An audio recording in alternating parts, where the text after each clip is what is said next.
Headline news વિકાસ વેદના ગંભીર bridge દુર્ઘટનાને પગલે નર્મદાના 6 બ્રિજ મોટા વાહન માટે બંધ થતા 250 કિલોમીટરનો ફેરાવ વધ્યો છે. તેને લઈને વિદ્યાર્થીઓમાં રોષ જોવા મળ્યો છે. રાજપીપળા ડેપો પર જતી બસો રોકી વિદ્યાર્થીઓ રોષ ઠાલવ્યો હતો. ગંભીર બ્રિજ દુર્ઘટનાને પગલે રાજ્ય સરકારે જર્જરિત બ્રિજો માટે ભારે વાહન માટે બંધ કરી મરામત કરવાની સૂચના આપી છે. જેને પગલે નર્મદા જિલ્લાના 6 જેટલા મહત્વના બ્રિજો બંધ કરી દેવાયા છે. મોવીનો બ્રિજ તૂટતા પહેલા નેત્રંગ થઈને મોટા વાહનો જતા હતા, એટલે 45 કિલોમીટરનું અંતર 75 કિલોમીટરનું થતું હતું.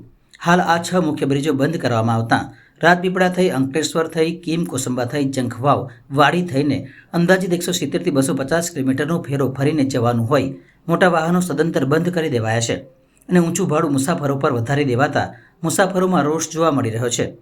જે બાબતે ડેડિયાપાડાના નેતા શંકર વસાવાએ કહ્યું કે ડેડિયાપાડા સાગબારા સંપર્ક વિહોણું બન્યું છે.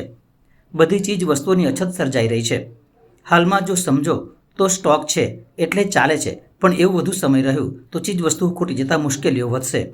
જિલ્લા પ્રભારી મંત્રી ભીખુસિંહ પરમારે રજૂઆત કરતા તેમણે તંત્રને તાત્કાલિક ઝડપથી રિપેર કરી આ બ્રિજ ખુલ્લા મૂકવા અને જ્યાં સુધી રિપેરિંગનું કામ ચાલે છે ત્યાં સુધી નાની બસો મૂકીને પણ બાળકોને સ્કૂલે પહોંચાડવા નાના વાહનોમાં અનાજ, ખાતર વસ્તુઓ પૂરી પાડવા સૂચના આપી છે. ડેડિયાપાડા સાગબારા ખાતે વિદ્યાર્થીઓ અટવાતા મોટી બસો બંધ થતાં શાકભાજી, સરકારી અનાજ અટવાયું છે, ખાતર અટવાયું છે. ખેડૂતોને પારાવાર મુશ્કેલી પડી રહી છે. શાળાના બાળકોએ બસો રોકી પોતાના ગામ પહોંચાડવા જીદ કરી હતી. જો કે આ બાબતે રાજપીપળા ડેપો મેનેજરે જણાવ્યું હતું કે અમે ઉપર રજૂઆત કરી છે, પણ અમને જે સૂચના મળે છે એ અમારે કરવાનું હોય છે. માટે હાલ તો મોવી સુધી જ બસો ચલાવી રહ્યા છે. બાકી આગળ જવા પોતે વૈકલ્પિક વ્યવસ્થા કરવી.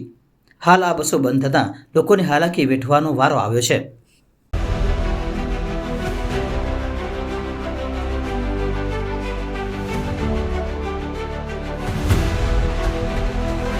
हर समस्या की हेडलाइन न्यूज विकास वेदना